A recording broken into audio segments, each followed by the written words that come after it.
Well, here we go again with another little video that is designed to help you overcome some of the problems you're having with corporations that are attacking you or your so-called straw man or your trust account.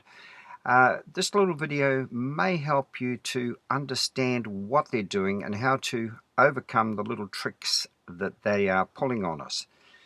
So the little tricks you need to know when faced with confrontation. These two little tricks here you really need to understand. If you do not know your rights, then you've got none. Absolutely none at all. You must know what your rights are. Now, every presentment or confrontation is merely an offer to contract. And most people, when they get a letter in the mail or something from a debt collection agency, a bank, or they get a summons to appear in court, they're absolutely panicking when all it is just an offer to contract. So get those two things clear in your mind. If you know your rights, then you have rights. So learning your rights and how to get around these things will help us immensely. Now, as we've learned in previous presentations, there's quite a few, I've put up quite a few videos now, so I don't like to keep repeating myself all the time, so you'll have to go back if you haven't seen them, if this is the first video you've seen. But our name is a corporation, okay? Knowing that our name is a corporation is going to help us a lot, because corporations are dead entities and they need a living being to assume responsibility for the corporation. Otherwise, they cannot function. Just like the courts need us to step up and take liability for our corporation or our name. So they come to the man. And so now what we're going to do is reverse those roles, and we're going to show you what you do to them to make them become liable for their corporation. So when we deal with a corporation, we need someone to step up and take liability for that corporation. Just the same as the courts do to us, we need to do the same to them. So if some corporation sends us a demand or any other kind offer, we need to have the name of the person that sent us that demand. Now, they don't like doing that. They don't like giving us the name. Since we discovered this little secret, not too many corporations are keen on signing their offers to us even. And what a lot of them are doing now is on behalf of the manager. But we have found ways to get around that. And sometimes it just takes a phone call and going right to the top saying, well, no, not happy with that. We want the name of the person that we are going to be talking to. They're very, very reluctant to give it to us now. Because they know that this is how we're going to stop the corporations in their tracks. Once we have the name, and I'll show you now what we do. The first thing, all correspondence that we receive must be replied to within 3 days. Now, there are ways and means of getting around this. You can take a little bit longer if you say that you did not get the mail until a particular date. But however, there are ways around it. But normally, everything must be responded to within 3 days. And the second major detail is it must be addressed to an individual in their private capacity. We'll show you how to do that shortly. But it must be addressed to a living person in their private capacity. Our response must be sent via registered mail. The registered mail must be sent to a street address and to a named person. Okay, this is part of the registered mail terms and conditions, is that you must send it to a street address. They will not accept a PO box, and they will not accept it unless it is to a named person. So this is why a lot of companies will only give you PO boxes, and you will have a great deal of difficulty getting a street address out of them, but there are ways and means to do that. Okay, now thanks, Brian, for this registered post. This is what a registered post envelope looks like here in New Zealand. Now, the reason that we use a registered post envelope, and they do cost a bit more, so some of you are trying to short circuit it by doing it by courier. But if you go onto the New Zealand Post website, or if you're watching this overseas, go onto your Post website and you'll come up with something like this. The terms, and go into the terms and conditions. I just did a Google search and this is what it came up. What can't be sent? There are two types of items that you need to know about: prohibited items and restricted items. So let's have a look at prohibited items. Now, I've just taken a few of them here. There's a whole heap of them, but this is what cannot be sent in normal courier or normal mail. All these things outlined in blue here must be sent by registered mail. It is the only way that they can be sent. So traveller's checks, deeds, negotiable instruments. Now, what we're going to be sending them is a negotiable instrument, including any bearer security, bill of exchange or uncross-checked, bonds or shares, credit or bank cards, cash, currency, bullion or vouchers. Okay, so those things are the ones we're looking at. It does include fragile items, jewelry, collectible antiques, blah, blah, blah. But the most important thing that we are looking at is what we will be sending is a negotiable instrument.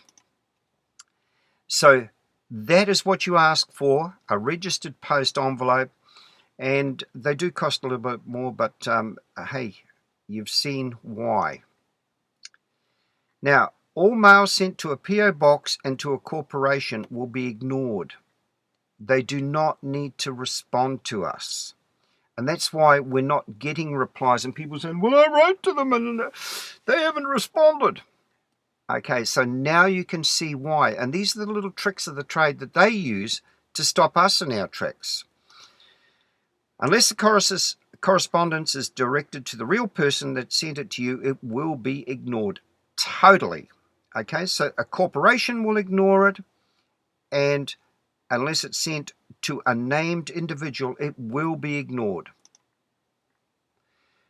Right, now here's a letter. Now I've done it in two parts here because there's been a few complaints that the letters that I've written up are too small. They couldn't read them. So with a bit of luck, everyone, including someone with bad eyesight like me, will be able to read this. Now, the first thing you'll notice at the top there is that we have private. So we've received something. In this case, I'm doing it to a bank. So we're going to go back in private. And we're going to use our given names, which is John Henry.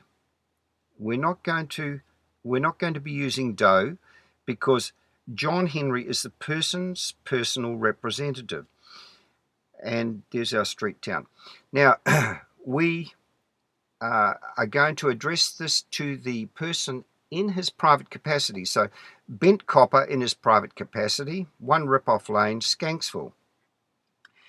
Now, we address it to him, Bent Copper in his private capacity. Now, here's something that you need to know what this here means. So let's have a look. The Court of Appeal has ruled that the use of without prejudice in communications is intended to encourage and facilitate the negotiation and settlement of disputes.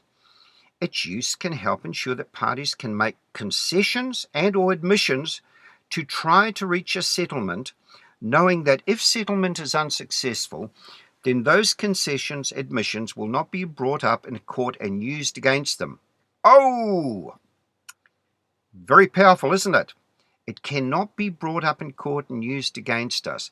So in other words, what the court is stressing is that the need to ensure that parties to a dispute can freely and voluntarily undertake negotiations to try and settle a dispute in the knowledge that any acknowledgement or admission will not be used in any hearing, that's if negotiations fail, against the party who made the admission or acknowledgement. That is very, very powerful, and that's why we include that on our letters. Okay, now here's how we address it. First of all, you must respond to the letter that you received and acknowledge the letter. So, we, the underwriters, thank you for your final demand for payment dated 21st of August 2013 and bearing a postmark dated 28th of August 2013, which we received today, the 29th of August. Now, you'll notice that the date there that they wrote in their letter was the 21st of August, but they didn't post it until the 28th. So they're trying to delay the sending of the letter, thinking that that we're not smart enough to know that the 3 days of grace that we mentioned earlier is going to be up by the time we get the letter, and so there's nothing we can do about it. So we're addressing that right from the start. This is just one of the little tricks that they use against you. Okay, we continue. We are not certain exactly what Bent Copper is demanding in Bent Copper's letter to us, as in the second paragraph, and here I have it highlighted, accordingly the bank demands payment from you of $2,165, as there is no sum certain written, and the bank is making a demand on you. Now, the bank must put the amount in writing, because that there used to be a unit of silver, that symbol. Now it isn't. It's a nothing symbol. Okay? So it must be in writing, and it must be $2,165.25. That there is not a dollar sign. A dollar, as you've heard in previous videos, is a silver coin. Okay, then we go on to the notice, because we must notice them now.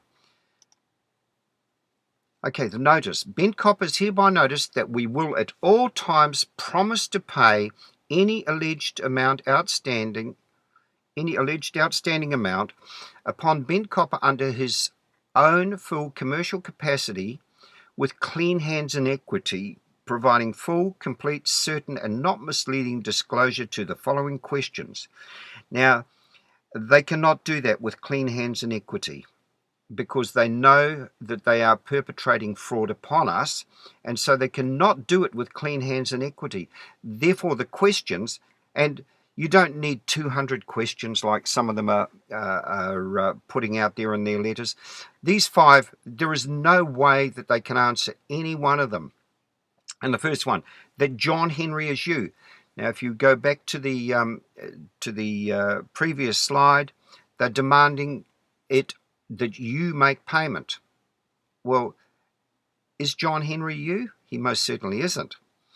2, that a sum certain has been demanded for payment by the bank. As I showed you, there is no sum certain. There's only a squiggly, there's an S with a line through it and then some numbers. So there's no written amount or sum certain that anyone is able to make payment. We haven't been able to make payments since 1933, so no one can make payment. We can only promise to pay on demand. That's why we say up here, we at all times promise to pay any alleged outstanding amount. That way, they cannot default us. We're still promising to pay. Okay, number 4, that the bank gave full, complete, certain, and not misleading disclosure when loan number 123456 was approved, that we would need to sign a mortgage agreement before the loan would be credited to our account. Okay, once again, they're perpetrating fraud there. Now, the 5th one, what a lot of people don't realize is that that the security that the banks hold is not the house that you live in.